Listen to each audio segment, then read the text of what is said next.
got Lewis here right now, so why don't I do some of these questions a little bit forward to backward. Let's start by bothering you.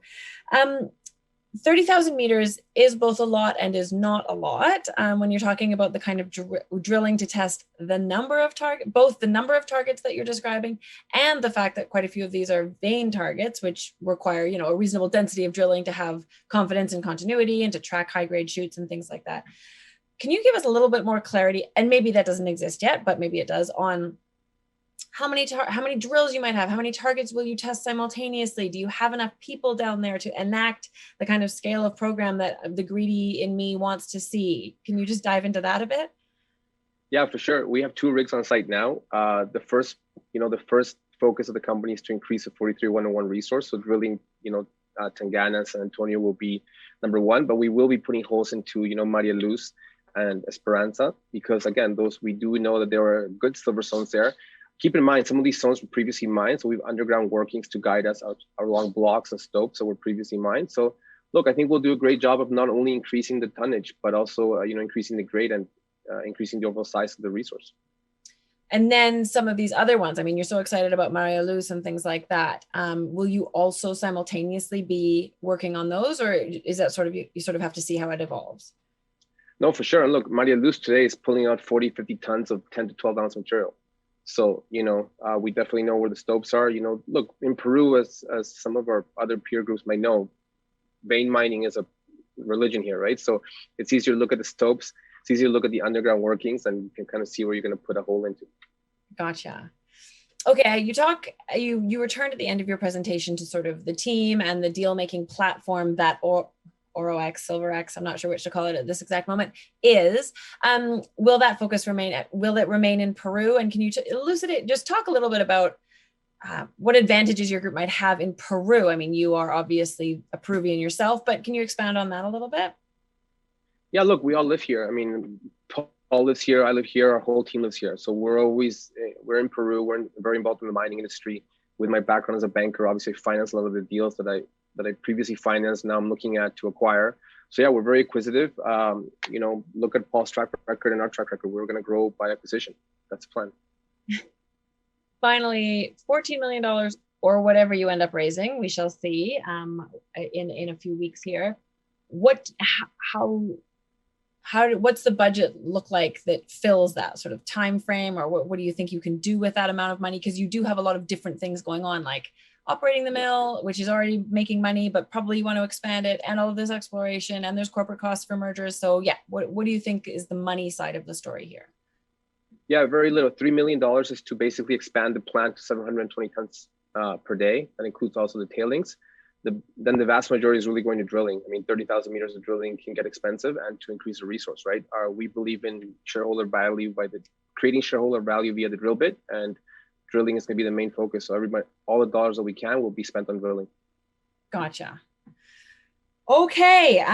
Thanks, Lewis. I guess I'll keep going backwards. I will do one step further back and start to ask John of Rokmaster a few questions. One aspect of the Rokmaster story that I always remember is that you negotiated to buy this asset, the Rebel Ridge asset, when Rokmaster as a company had like no money. You had like $200,000 in the bank, and that's it. And yet you committed to a deal, that has a $44 million price tag. To me, that sort of speaks to what the project looked like to you when you first saw it. Do you want to just go back to that time frame a little bit? Because I think that excitement is an interesting part of the story. Yeah, well, that was the exciting part for me, was seeing the blue sky. I've been on this property before in the past and walked for miles on top of mineralization there, and didn't understand that when they'd gone underground, mostly Ross Beatty and subsequent Chinese, they'd only gone 1.5 kilometers on this zone underground, and that's where all the work was being done. Very little was being done on strike. There was obviously prospecting, geology, and trenching and geochemistry and that kind of thing, but boy, it's just sitting there wide open, and as you can imagine, it's had a difficult history because metallurgically nobody produced 1 ton out of there. It's all still there. Metallurgical testing was done. Most programs focused on metallurgy for obvious reasons, because people could see there's miles of mineralization. So let's just focus on that. drilling continued most times when each group was there, and none of them got stonewalled on that. It always expanded.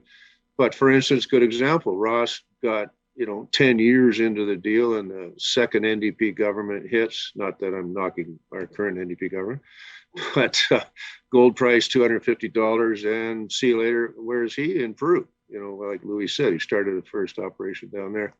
This thing just hung around forever with those couple of warts on it. So when I was looking for a gold project, this one was always in my mind as being something we could expand readily. It's not a production discussion, even though we've done a PA to talk about that. This is a drilling project.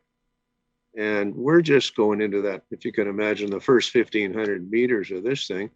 And it looks like we've almost got another 30% added to the resources when I get some assays back, and before I fall asleep, I'll tell you. So we're looking at, by the way, about 10 holes worth of assays this month. I finally got an answer out of them, and they're pretty embarrassed about all that, but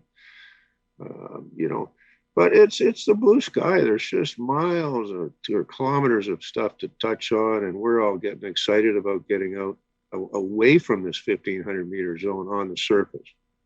And we've been mining some old data. We've got some great targets based on geochemistry and mapping done by Ross's team, British Petroleum, Miranda. Some just tons of great work done here.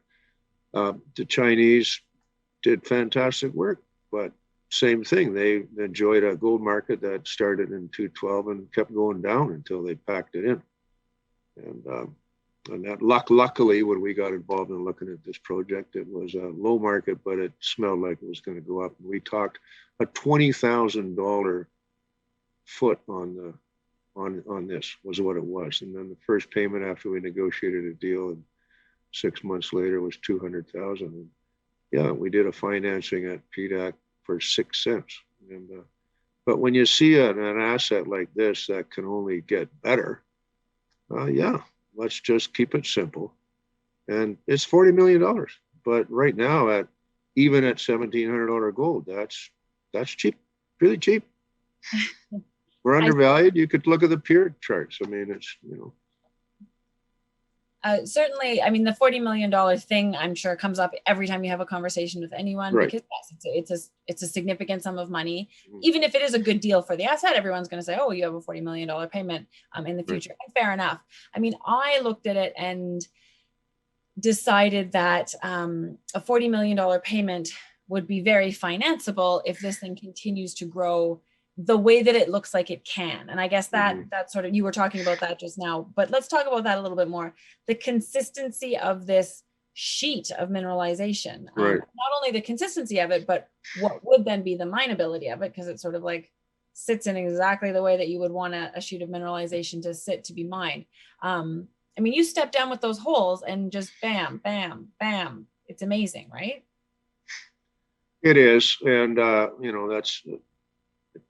it's not that simple, but with a team like, where Jim Oliver is out in front, and we figured out in a little while that we could drill down dip by drilling backwards on this thing at an angle almost parallel to it, and the holes would steepen at a certain distance, and yeah, we were able to do nice cuts at like 45 degrees across this thing. And so here we are drilling, we're following it way down, and we've hit some areas that are a little bit shallower, and they thicken quite rapidly. And of course they thin quite rapidly after that if it steepens again. But yeah, we're slowly figuring out how to build good tonnage. And I mean, we don't have all the assays in yet, but it looks like these things are going to be economic. At least 3/4 of these holes we're drilling are going to be economic. Just in that 1,300 meter long zone. Mm-hmm. Once we step out to the north, we're going to start punching holes on the surface, and some of those will be going through that parallel zinc silver zone, which is a lot thicker and more tabular features there that we can build big tonnage on fast also, if we want to be going down that route. And luckily, when you go through that zone, you go through the gold zone anyway. So, and then 5 kilometers away are showings that haven't got a hole in them. But Mining, yeah, I mean, it's simplistic mining. If like Luis was saying, vein mining there's a lot of people that know how to do that well. We've even had a proving company up here to look at this operation here because it looks like you can add a lot of tonnage fast and get a nice sized mine going. Not the world's biggest mine, but a couple thousand tons per day. At those grades is very attractive, especially if there's large blue sky. And there is parallel zones, not just this one feature that we're working on. Oh, it's exciting.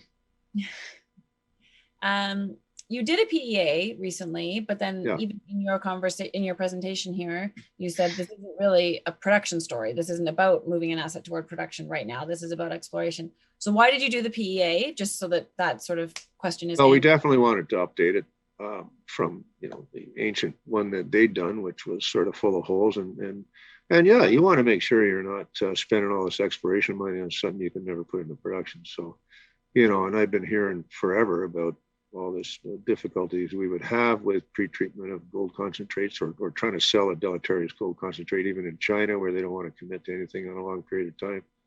So go ahead and do that and make sure you can, if you're going to brag about the upside, at least make sure you can turn the switch at some point.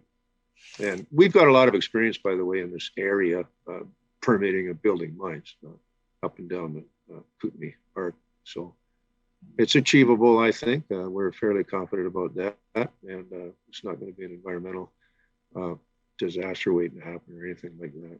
It's going to be a very simplistic operation. Costly, very costly, but very profitable. Right. That's what grade does for you. Yeah. And with these, POX plants back when Ross was there, that was a horrible thing to think about. The technology was new and there was lots of things nobody knew. So now it's a completely different story. There's dozens of operating pressure oxidation plants around, new ones being built by the day. More than a third of the gold resources and reserves in the world are refractory right now. So we think we figured out a good way of dealing with it, and put that aside. And like you say, that had to be done. People wanted to see that there was a clear path forward on this project if we're going to add another couple of million ounces in the next year. I think I should just leave it right there. I think that was a good spot to wrap up with Rokmaster. Thanks, John. Yeah, and any of you are, and I want to thank people for coming out today, especially on the busy schedules. But if anybody wants to arrange to see any more information or talk to metallurgists or geologists or even come on site, just give us a call. We can arrange that. Thanks, John. Thank All you. right, David, let's start with something very at the fore, which is someone said, what does Kuya mean? It's a Quechuan word meaning mine or mineral deposit. So Quechuan is the native language of the sort of central Peru area. It's a sensible name. Captures the essence, right? Yeah. Okay, let's talk a little bit about the getting to production side of Kuya. There was a question about what the new mill will cost and the funding for that. And then sort of a related question that came in is, with such a high silver price now, why would you not sort of toll mill in the near term to finance building that, or is that in consideration? Well, we don't. I'll answer them in backwards. So I mean, I don't think we need to do that. I guess if we did get into a situation where the silver price was high but capital was very difficult to find, that would be the circumstance where we would look to potentially start toll milling again. I see toll milling as kind of a waste of our valuable resource. I mean, we've got this spectacular high grade silver ore, and we want to basically maximize the profit from it, not just produce for the sake of producing. So that's that. In terms of our plans this year, I think we're sort of earmarking about 15 million Canadian to the whole expansion project. So that includes plant, tailings storage, and underground mine development.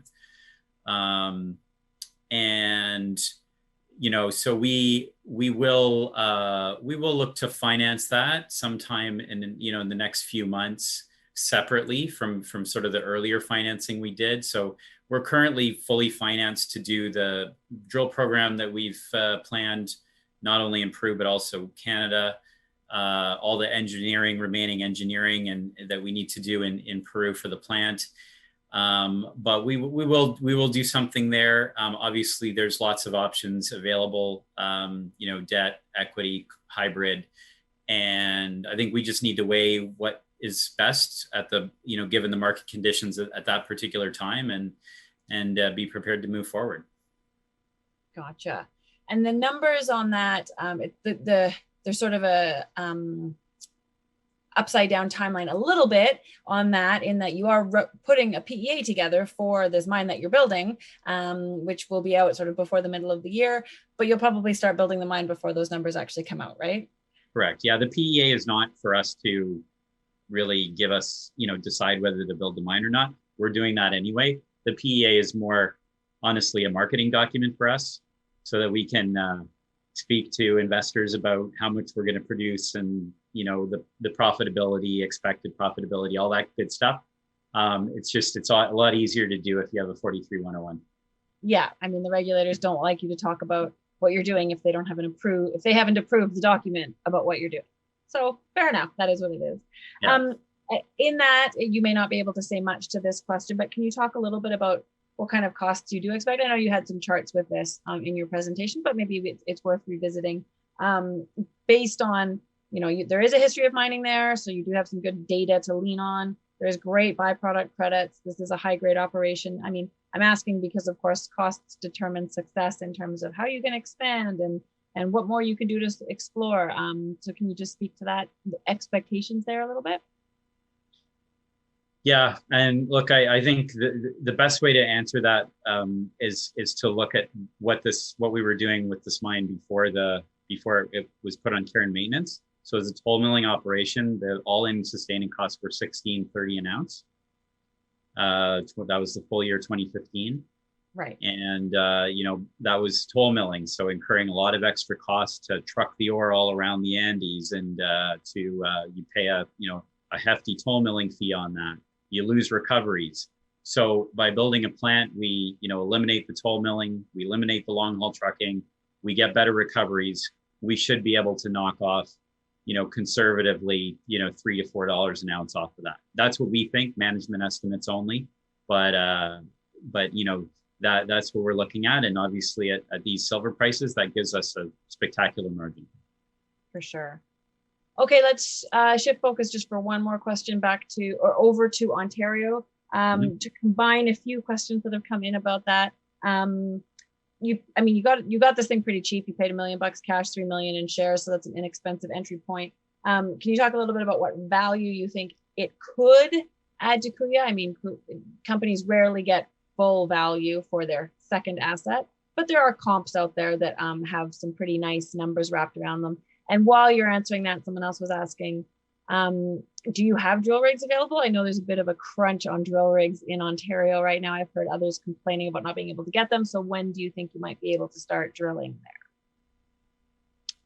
there? Okay, well, so I mean, in terms of the value of the asset, that's a great question. Look, we're really looking at this as something we can develop into a mine in the next few years. Otherwise, we wouldn't buy it. We're not interested in just doing exploration for the promotional value of it.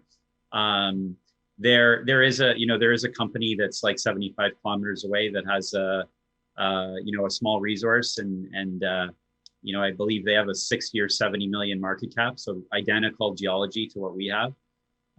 So if we could get half of that, that would be like 70 cents a share, something like that, to our share price. So I certainly don't think we've convinced the market of that yet, but more importantly, in the next few years, I mean, if we can drill off some tonnage with these super high grade veins that First Cobalt hit a few years ago, that's what we're focused on, then we we can build a mine here. And again, just like we're doing in Peru, start small. Maybe it's going to be 2 million ounces a year, 3 million ounces a year, and then grow from there. And we want to establish a reason to be in the camp permanently, essentially. So the first mine is really the key, and then we can be there. And there's huge exploration. You saw the map. There's 10,000 hectares of very favorable geology there, which deserve a lot more exploration, but that's going to take some time. So we want to find that first mine right up front, and then we should get at least as much value of Peru, if not more, because we all know the market loves Canada. So we're open to getting a very high valuation for that project in the next few years. You're open to it. I'm glad you're willing to take a high value. Okay, thanks, David. I'm going to move along because I have two more people to harass, and don't want to go over on our session time here. So Stu, let's talk about Edgemont here a little bit more. As a starting point, this is a BC project. Can you just talk about whether this is going to be a place where you will be constrained in terms of what time of year you can explore, or will this be a place that you can operate year round? Well, definitely a place you can operate year round. It's rolling terrain, it's gentle terrain. It's northern BC, but it's not on the edge of a mountain. There's not a large snowpack. You can drive on a logging road right to our first drill site, and the other ones are right in the area there.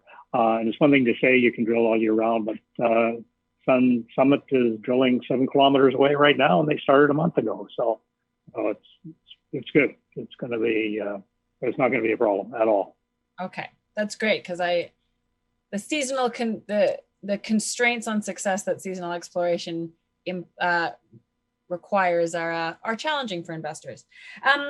Let's maybe set the stage a little bit for expectations for when this drilling kicks off, which hopefully is in a month or in 2 months or so. You usually have to hone in on like the core of a porphyry, right? Porphyries aren't like a vein where they stick up and say, hey, hi, the high grade is right here. You usually have to hone in. You talk about a 6-hole program. What sort of area does that test? Like, what is the scale of the target, so that we can sort of have a context when these results start to come out, what they mean? Yeah, what we're going to do is, we're going to go and we're going to drill again deeper where that initial hole was done in 1975. That's kind of an obvious one. We're getting a better understanding from the mag and the geophysics. There's a number of targets. Basically, our first drilling is going to be on that first known intrusive, not on the other areas. We have to develop the targets there. But we're going to come at this, just basically working around the target, sort of leaving it to the geologists exactly where we're going. One thing, when we filed the permit, you have to put drill locations in, but you don't have to be exact. So we didn't exactly know where we were going to be, but we're close. We have ability to move the targets around. We just got, like everything now in COVID times takes longer, even get interpretation or your IP back and everything else. So I'm leaving it to Joe Campbell. He knows what he's doing. He knows copper gold porphyries. He's doing the targeting on this with the consultants who we brought in. So I think we're good. We got 6 good shots around the area here. And we originally thought we could do this with 2 holes and hit it. But, we're hedging our bets and just making sure we have enough cash to really do a proper job here. That sounds good to me. 2 seems, I would say, overconfident. Just from, having seen a few exploration stories play out. Okay, you financed recently so that you have cash to do this drill program. Can you just talk a little bit about the interest that you found out there for this kind of target for a BC porphyry? It was pretty exciting. Actually, we set out to just raise like $300,000, drill a couple of holes, and then we started talking to a few people, and we showed them the data we had. The geophysics targets just were impressive. That got people's attention. And going through the drill logs, the people that really understand the geology are more impressed with the logs and what's reported in the holes and the zones, mineralization that we're going through. And so the people that were sophisticated, that understood that aspect, were very excited about it. And it would start off to be a $500,000 raise, ended up being $2 million. It was well oversubscribed, and we cut it off there. My background is, in finance. I like structure. We started with a tight structure, 1.3 million shares. Again, we're brand new. This is our only project. This is where we started. And then we just built the structure with getting enough cash to really do a proper job and not overdoing it, and bring in the right people, we think, to help us with this. So, we were really impressed. I think I was doing the presentation to one broker, and we got into about the 6th slide. And I said, well, you sound convinced. Do I need to go any farther? He said, no, we're good. We get it. So interest was very good. I think BC is a popular place to be right now. I think the copper component is compelling.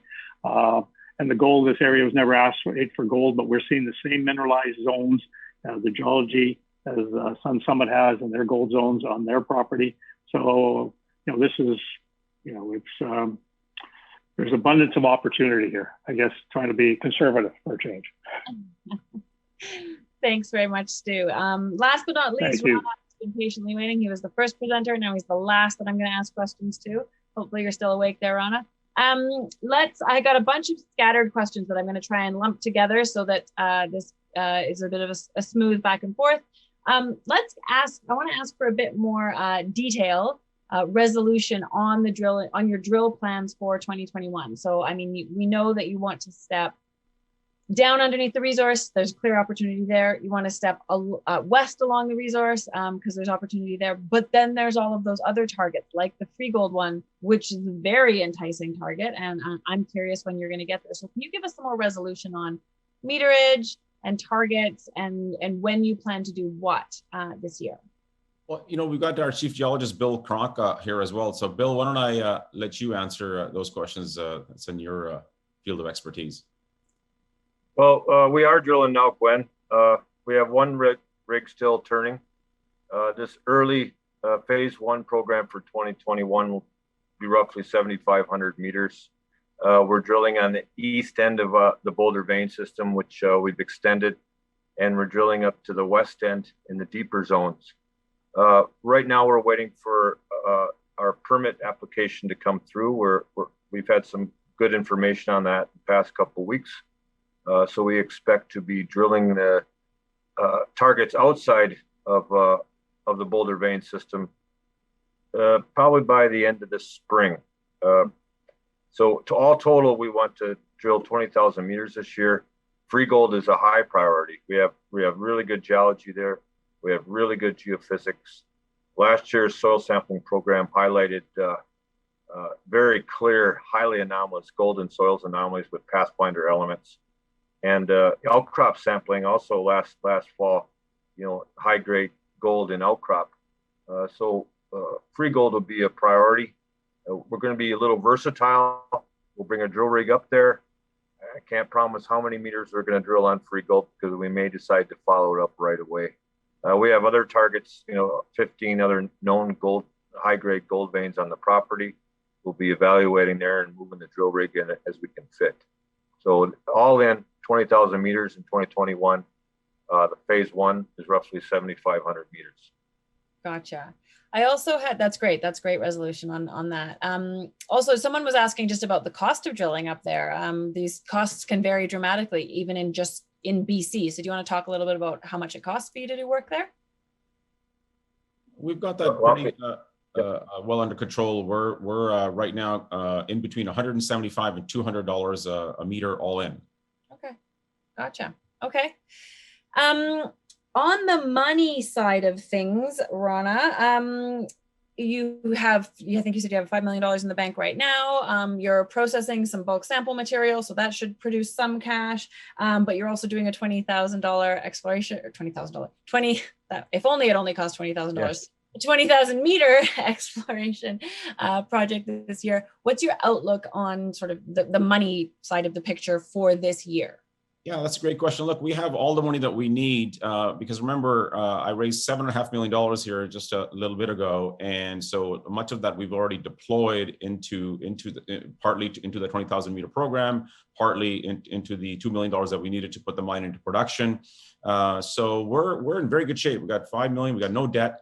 We also have roughly $5 million of warrant money that are just barely in the money right now, but we have very good shareholders who I have regular discussions with, and they're telling me that you let me know if and when they need to help out there. So, and then of course we got the stockpile, or it's not like stock, it's actually broken ore sitting that's in the tunnel that we recently got permission to take out. That should be well over 1,500 ounces of gold. And so that's going to also add. And then we have the stockpile sitting at Palair that we're going to access this summer. So we're in a very unique situation. We're looking good. I'm Okay, feeling so comfortable. one statement in there led into the next question which is, will you be doing work at Polaire this year? You want to talk a bit about Polaire and what you might do this year? We're going to evaluate it. It's certainly a very interesting project. It's 10 high-grade veins. We're very excited about it. But we're going to. I really believe in focus. Dome Mountain really is the near-term opportunity. I really want to stay laser beam focused on that and get that into production, because that's going to put us in a very unique situation where we can take that. And really, the story for Blue Lagoon and Dome Mountain is really the blue sky. I mean, it's a nice mine, but you know what, we'll take that cash flow. So I want to stay laser beam focused on that. But for Polaire, we do want to take that stockpile out, because that's low hanging fruit. Doesn't require any permits. We just have to go ahead and start trucking that out and getting that to the mill to process. So that's certainly for sure that we'll do, and then we'll evaluate if we're going to do any drilling on that a little later on this year. Gotcha.